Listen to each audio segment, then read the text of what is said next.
Disturbing act of violence in Florida over the weekend. It was another racist attack in America. Greetings, my people. What is going on out there, Jacksonville? I hate to say it, but this shooting is not surprising to me. Did they answer back? Was the Alabama brawl too much for their hateful eyes to see? Let's talk about it. Identified the gunman as 21-year-old Ryan Christopher Palmetter. Authorities say he carried out his attack in the predominantly black neighborhood, armed with a handgun and an AR-15 semi-automatic rifle painted with swastikas. I have so much to say about this. It isn't funny.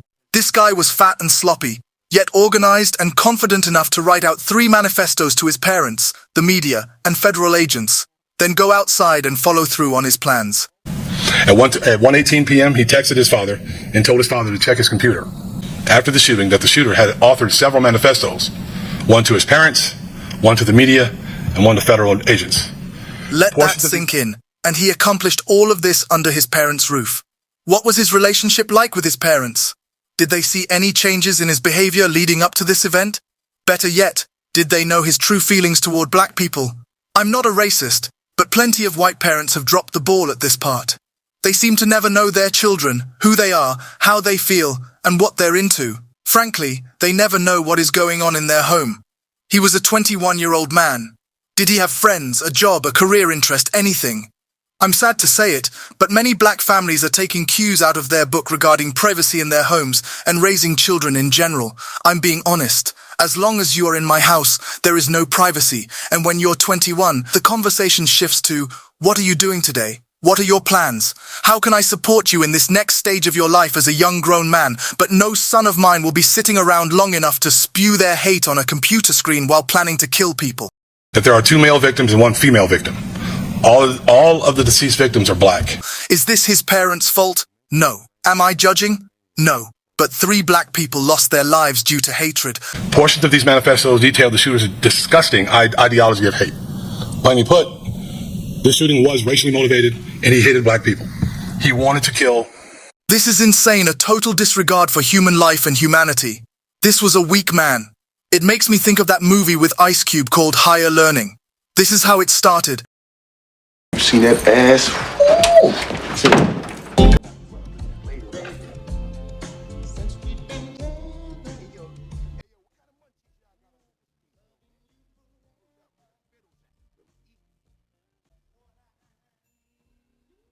And this is how it ended, assuring me we haven't learned shit. How do you feel knowing that this country doesn't belong to you any longer? I mean, what do you think of that? This is what I think. Philadelphia, 1985. Police dropped a satchel bomb made for war on a black liberation group called Move, killing the founder. 5 children, 6 adults, destroyed 61 homes and left 250 homeless. In 1989, formerly known as the Central Park 5, was convicted and charged because of a white woman and her lies.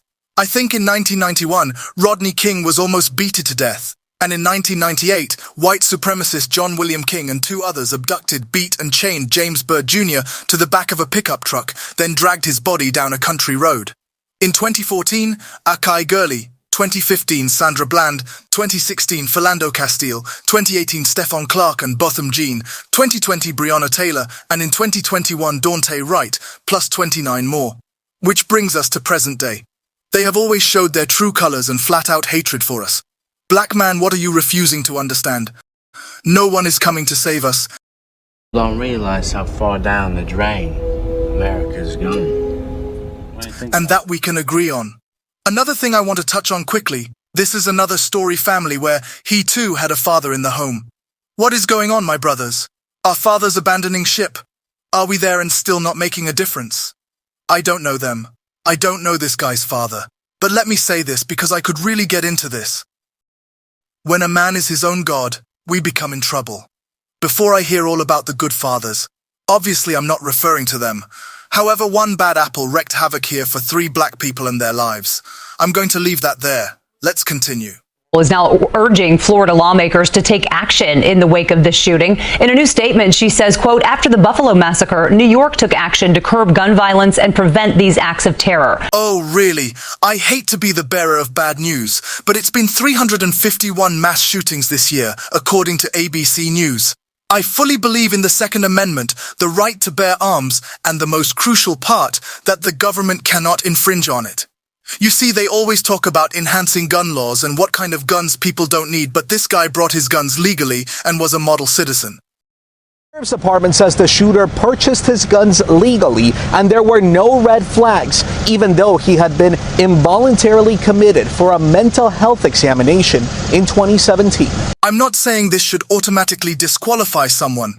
However, this is a good indication that this applicant should be screened a bit differently. More questions, follow-up appointments, something. But I'm not relinquishing my guns.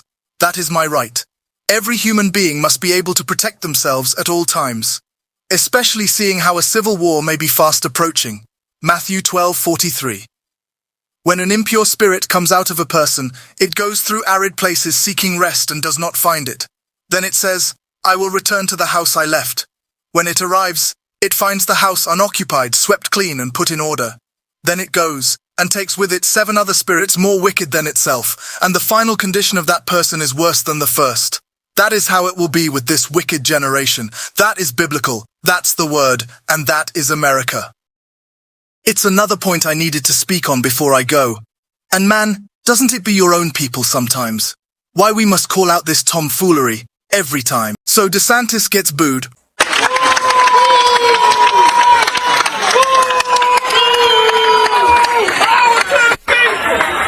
Rightfully so, being as though he lit the fire to this kind of behavior.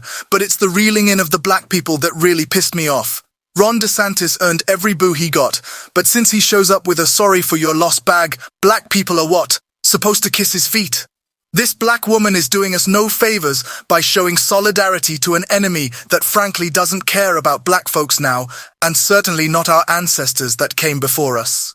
Now, if the governor wanted to come here and he bringing gifts to my community, y'all know I'm taking the gifts because we've been through enough already and I don't want to go through no more. I'm sorry, miss. Care to explain, what do you mean you don't want to go through no more? Who is he? Jesus! Even if he does have the power to call off his racist dogs, why would he? Now y'all just be quiet just a minute and let the governor say what he gonna say and we gonna get this party started. You hear me? Okay, let's do it. Yeah, we hear you. And how about we start with him explaining this? Florida students will likely never learn about axe handle Saturday under Governor DeSantis and his education regime, whose premises are that white students cannot learn anything that might make them uncomfortable, and that black students must learn that slavery had its benefits, even if that makes them uncomfortable and miseducated. That might explain why he got this reception at a memorial vigil for the Jacksonville shooting victims. As black people, we need to stop this crap. If you want to accept the gifts and it's beneficial to the black community, great, I'm all for it. But why do we have to shuck and jive for it? Moving on. Listen, it's just like when this reporter asked a question, I'm assuming it's about racism in the community. This sheriff seemed offended as though there's no racism in Jacksonville or in America in general. Just to know that those type of ideologies still exist today. And you said it's not Jacksonville, but I mean, obviously, if there's manipulation in every play in the metro area, there's still people who have those thoughts. Well, you see us standing here together, right? So none of that's an outlier. That doesn't represent who we are as a city and who we are as a people, right? There's our mayors here, our political leaders from all over the city are here, and it shows where we stand and how we believe as a community. No, politics aside, none of that matters. What matters is who we are as a community. We stand together as a community. We live together as a community. We fight together as a community. And when someone comes into our city and does this, we're not going to stand for it, and we don't accept it. So we're always going to fight against it. He was being evasive when the white lady just called it like it is. Well, I'm heartbroken, obviously. This is a community that has suffered again and again. So many times, this is where we end up. And there were so many people out today, obviously grieving, upset. It's just something that should not and must not continue to happen in our community. It's too often the same folks. Because we've seen it too much. We've seen it too much. And this, as you know, was the anniversary of when we had the shooting at the landing. And I believe that was also indicated in the manifesto that he was aware of that. She told the truth because the truth needed to be told. Why do some black people feel they need to overcompensate when it comes to white people, even at a time like this? Listen, this Ryan guy was a deranged, hateful loser who couldn't do anything with his life besides obsess over black people. He met his demise the only way it should be. He didn't have to kill those people. This can't keep happening to us. And although he is solely at fault, I wonder if his parents could have done more to prevent their lunatic son from going off the rails. The guns were in their home, and as parents we have a responsibility. Say, pain prompts change, and we've been feeling it for far too long. We must come together, right now, or we won't win. These kind of white people do exist. Today, in present time. You see this guy? His name is Joseph Moore. He is a former FBI informant who went undercover in Jacksonville, Florida. Take a look. A key asset in the agency's effort to investigate the Ku Klux Klan. I thought this was an outlier, Sheriff. The lies, my goodness. We deserve better. The black residents of Jacksonville, Florida deserve the unadulterated truth, and I get it. I saw the stars on your shirt. You gotta walk that tight rope, but on that day, you should have took one for the team. Moore helped the federal government foil at least 2 murder plots in Florida, according to federal agents who testified in court. He was also an active informant when the FBI exposed Klan members working as law enforcement officers in Florida at the city, county, and state levels. Black and white, no pun intended. I'm giving you the real. Y'all thought this was about one man. Y'all thought this was another grab for the views. No way, my friend, this is about a cold-blooded murderous system following us around like a shadow. Check out the reason he exposed them, though. But now, Moore is speaking publicly for the first time because he says his life, and that of his family, may be under threat by the KKK and the men he helped take down. Everybody's covering their own tail, so I advise you do the same. Please take care and come back and see me. That is all, my people. I appreciate you stopping by. My prayers go out to the families. This was a senseless act of hate-driven violence. These are my opinions, and if you grew up in the 80s or 90s, you understand what I mean when I said no privacy in the home. I believe in raising your children and knowing what's going on under your roof, and I stand on it. Men lead, babies need, and women believe in what she can perceive. I'm Johnny Ray. Necessary, never temporary. Drop a line and subscribe. Let's talk about it.